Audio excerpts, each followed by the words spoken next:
U ovoj 5. sezoni poklonili smo vam zaista divne i inspirativne intervjue sa vašim omiljenim regionalnim i domaćim zvijezdama. U rubrici Jelen Red Star prošlo je zaista mnogo divnih i inspirativnih fenomenalnih zvijezda iz regiona i sa domaće scene. Prisjetimo se šta smo sve to gledali u ovoj 5. sezoni, u novogodišnjem specijalu.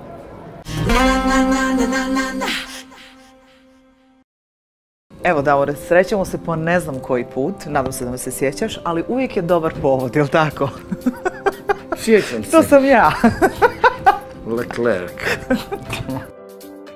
Jedno mi se dogodilo u emisiji Hrvatska traži zvijezdu koja isto ide uživo, da je komunikacija, ova bubica u uhu se potpuno pokvarila i da sam ja u uhu čula sve što redatelj komunicira sa svim kamermanima. Znači to je stvarno blago šizofreno stanje, čujete to glasova, buka je ogromna, nemam kad to pokušavali su naravno popraviti pod reklamama, ali tako naprosto nije išlo.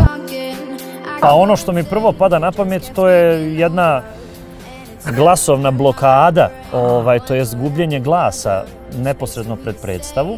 U stvari to je bilo veče prije predstave, pa sam mislio da će se oporaviti.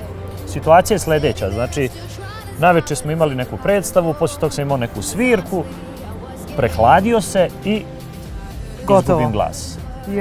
Totalno.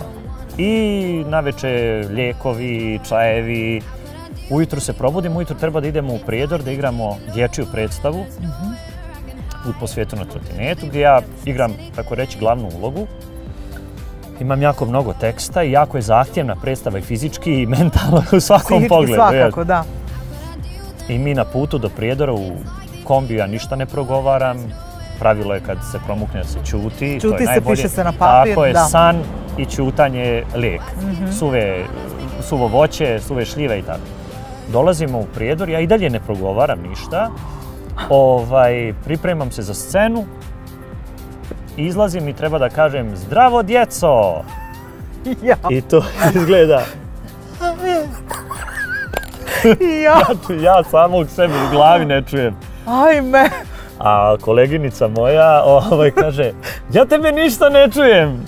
I kreće tako predstava da se potpuno mijenja u skladu sa tvojim problemom, pod navodnim znacima. Sad taj mizansen, to kretanje po sceni koje smo mi ustanovili još na premijeri, kako to treba sve da izgleda, ja sam to sve u tom trenutku promijenio jer sam morao izlaziti na proscenijum i ovako bukvalno djeci da govorim, da mi čitaju sa usa naman.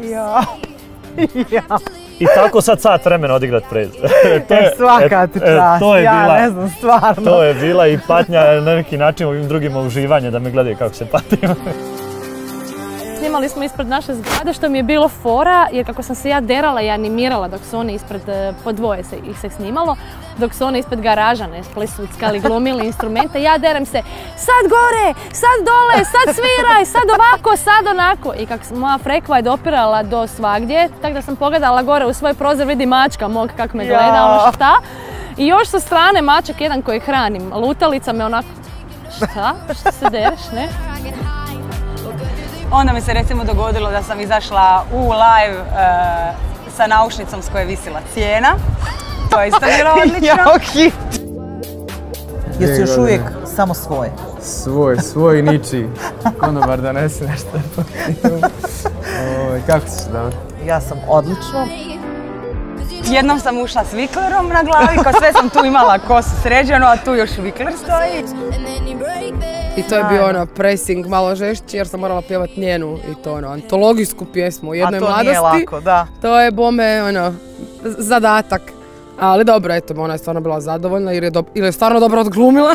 Djelovala je fakat zadovoljna. Ali ja mislim da je ona uvijek iskrena i kad ti ona da kompliment da je onda to. Je. Iako ne izgovori, vidio ste na nosu, tako da mislim da je stvarno bila zadovoljna. Znači, grudnjaci ne lete kad ste na bini, ili čuvate negdje u nekim kutijama? Ne, pobacali smo. Jedno vrijeme su visili pa smo ih ipak pobacali. Kad su pobrali svu prašinu i sve štakore, onda smo ih filtriraj sve loše. Evo, Čuko. Bok! Ćao! Vidi ga što Bok! Gde si? Kako si? Gle, imamo sličnu kosu. Super, evo, gost na setu. Voliš životinje? Ja obožavam. Mačke su mi malo manje drage, ali pse jako volim. Recimo, ja sam pala u nesvijest. 5 minuta pred kraj predstave jer sam se povrijedila i povrijedila sam desnu šaku. Kolega me slučajno udario, rasjekao mi prst i u meni u tom trenutku bila muka. Ja sam pala u nesvijest. Stvaralaštvo, umjetnost, muzika, šta god, nije kao rad u fabrici. Zato tu ulazi, što se tiče stvaraoca, onaj najvažniji faktor koji se zove ljubav. Znači, ako nisi zaljubljen u to što radiš, ako nisi zaljubljen u muzičko stvaralaštvo, umjetnost koju proizvodiš, odnosno stvaraš, nisi u dobrom položaju. Što znači, ljubav i strpljenje pobjeđuje sve.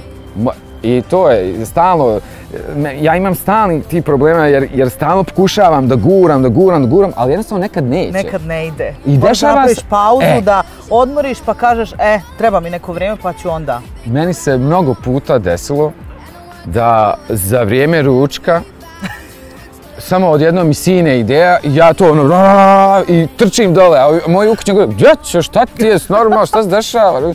Joj, sjetio sam sad, ne mogu ti, goda, znaš, i onda pobjegnem brzo u studiju, palim, snimam, odmah. Da ne pobjegne ta ideja, ta vizija. Jer to je ta iskra koju mi svi čekamo. A ne znaš kad će doći. Nije na dugme. A moraš da radi, nema stajanja. Znači ti i radiš, ali nije to garant da ćeš ti nešto napraviti.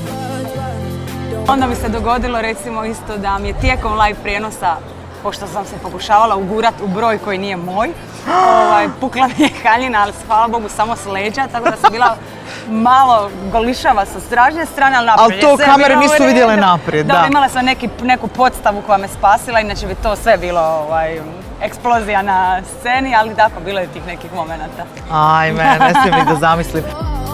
Ali sjajna se energija ovdje osjeti. Tako vam je s podrumima, gospodična. On je presmiješan, uvijek me zasmijava i zaboravim sad šta sam te htjela pitat. Želiš li ti još nešto mene da pitaš? Je li vas strah u našem podrumu? Ne, meni je baš super. Ničeg me nije strah. Kad se svjetla zgase. Pa ne znam onda.